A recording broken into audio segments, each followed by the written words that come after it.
गणित शिक्षण में आज हम बेलन प्रकरण पर पाठ्य योजना तैयार करेंगे। यानी विषय क्या है? गणित, उपविषय अंक गणित, यानी बेलन अंक गणित उपविषय में आता है। ये कक्षा 8th का है और अवधि इसकी 35 मिनट्स है। सामान्य उद्देश्य यानी जनरल ऑब्जेक्टिव्स प्रत्येक पाठ्य योजना के लिए यही रहते हैं। इसके बाद विशिष्ट उद्देश्य यानी specific objective. In specific objective जो हैं ये प्रकरण से संबंधित होते हैं। जैसे बेलन पढ़ा रहे हैं तो बेलन से ही संबंधित होंगे। तो ये क्या है? यानी सबसे पहला है छात्र बेलन के विषय में विस्तार पूर्वक जानेंगे। छात्र बेलन के आयतन के विषय में जानेंगे। छात्र बेलन के वक्र पृष्ठ के विषय में जानेंगे। छात्र बेलन संबंधी समस्याओं को हल कर सकेंगे। यानी ये क्या है, हम बच्चे से पढ़ाते वक्त उम्मीद रखते हैं यानी अपेक्षा करते हैं। यही हमारे कक्षागत उद्देश्य होते हैं। फिर है पूर्व ज्ञान यानी प्रीवियस नॉलेज।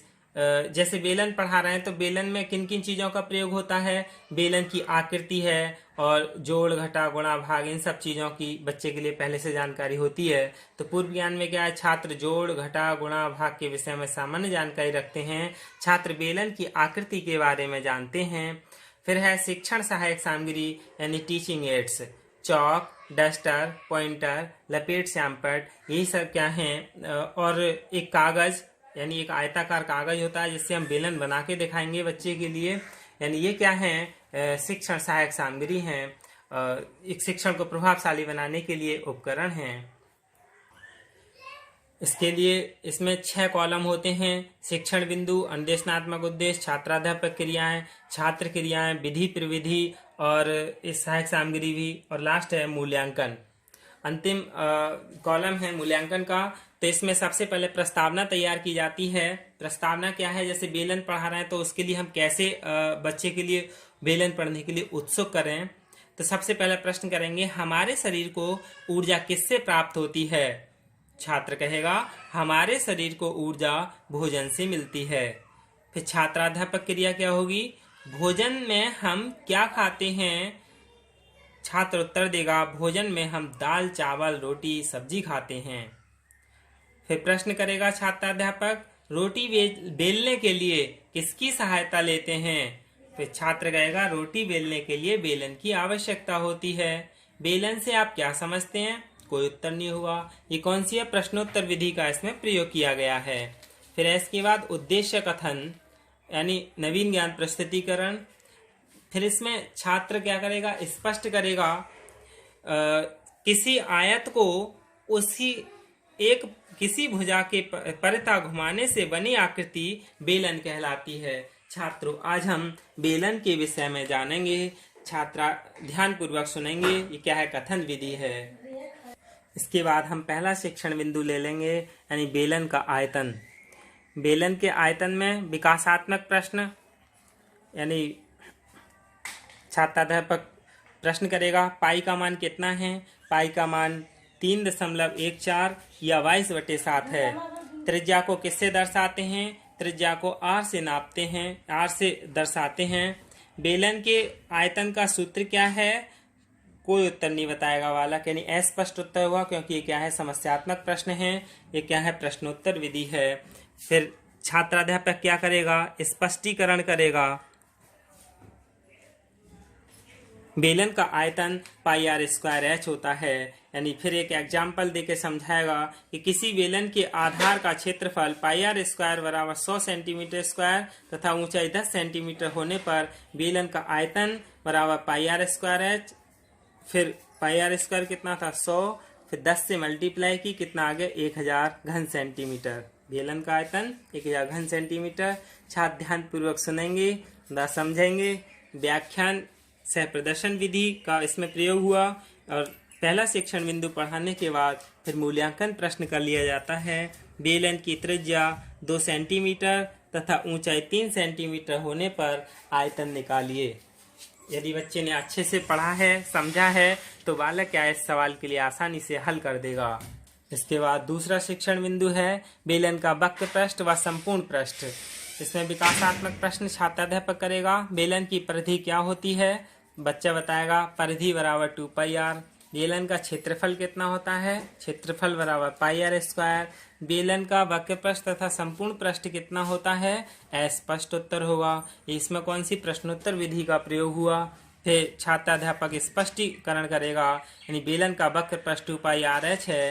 बेलन का संपूर्ण पृष्ठ बराबर समतल पृष्ठों का क्षेत्रफल, यानी बेलन जो होता है उसके दोनों सिरे पर क्षेत्रफल होता है वृत्ताकार, तो वृत्त का क्षेत्रफल pi r square plus pi r square, और परिधि कितनी होती है 2 पाई आर एच।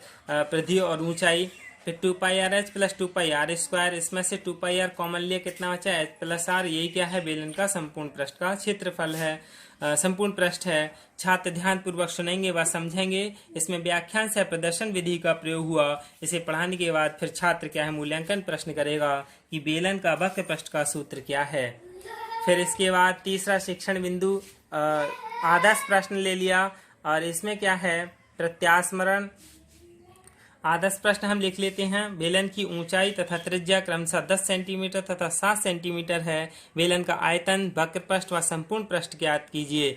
इसी आदर्श प्रश्न में से हम प्रश्न तैयार कर लेते हैं, यानी इसमें विश्लेषण विधि का प्रयोग होता है। प्रश्न में बेलन की ऊंचाई क्या है, बच्चा बता देगा। ऊंचाई कितनी है, 10 सेंटीमीटर है। बेलन की त्रिज्या कितनी है, बच्चा प्रश्न में से बता देगा 7 सेंटीमीटर है। प्रश्न में क्या ज्ञात करना है, बता देगा। बेलन का आयतन, वक्र पृष्ठ और संपूर्ण पृष्ठ ज्ञात करना है। और फिर बेलन का आयतन, वक्र पृष्ठ व संपूर्ण पृष्ठ कैसे ज्ञात करते हैं, छात्र निरत्तर हो जाएगा। और फिर इसमें हम छात्राध्यापक क्या करेगा, स्पष्टीकरण करेगा। वक्र पृष्ठ बराबर 2 पाई आर एच, यानी 2 पाई गुणा आर कितनी थी 10, एच कितनी थी 7, यानी त्रिज्या 10 ऊंचाई 7, तो वक्र पृष्ठ कितना आएगा 140 पाई सेंटीमीटर। छात्र ध्यान पूर्वक सुनेंगे व समझेंगे। इसमें व्याख्यान से प्रदर्शन विधि का प्रयोग हुआ। फिर इसके बाद दूसरी क्या चीज पूछी थी प्रश्न में, आयतन। बेलन का आयतन pi r square h, pi r square यानी 7 गुणा 7 गुणा एच कितनी, ऊंचाई कितनी थी 10, तो कितना होगा 490 पाई सेंटीमीटर स्क्वायर। फिर तीसरा पूछा था बेलन का संपूर्ण पृष्ठ, तो बेलन का संपूर्ण पृष्ठ का सूत्र है 2 पाई आर ब्रैकेट में H plus R. 2 pi R कितना था 10 सेंटीमीटर, 7 प्लस 10 यानी 280 पाई सेंटीमीटर स्क्वायर बेलन का संपूर्ण पृष्ठ आया। फिर छात्र ध्यान पूर्वक सुनेंगे व समझेंगे। आगमन निगमन विधि का इसमें प्रयोग हुआ, और इसे तीसरा शिक्षण बिंदु पढ़ाने के बाद हम मूल्यांकन प्रश्न करेंगे। बेलन के आयतन का सूत्र क्या है। फिर श्यामपट्ट कार्य यानी नवीन ज्ञान स्थायीकरण, छात्राध्यापक छात्रों के बेलन के विषय में दी जानकारी श्यामपट्ट पर लिखेगा। फिर श्यामपट्ट लेखन विधि का इसमें प्रयोग होगा। लेखन एवं निरीक्षण विधि यानी लेखन कौशल, छात्राध्यापक छात्रों को कक्षा कार्य अपनी अभ्यास पुस्तिका में उतारने को निर्देश देकर निरीक्षण करेगा। सभी छात्र कक्षा कार्य अपनी उत्तर पुस्तिका में नोट करेंगे। फिर यहाँ निरीक्षण विधि का प्रयोग हुआ। गृह कार्य दे दिया जाएगा, यानी इसमें अभ्यास कौशल का विकास होता है। आर 10 सेंटीमीटर, त्रिज्या 10 सेंटीमीटर, ऊंचाई 20 सेंटीमीटर, तो बेलन का आयतन ज्ञात कीजिए और संपूर्ण पृष्ठ ज्ञात कीजिए। सभी छात्र गृह कार्य अपनी उत्तर पुस्तिका में नोट करेंगे और घर से करके लेके आएंगे। यही क्या है, यानी बेलन का पाठ्य योजना है। धन्यवाद।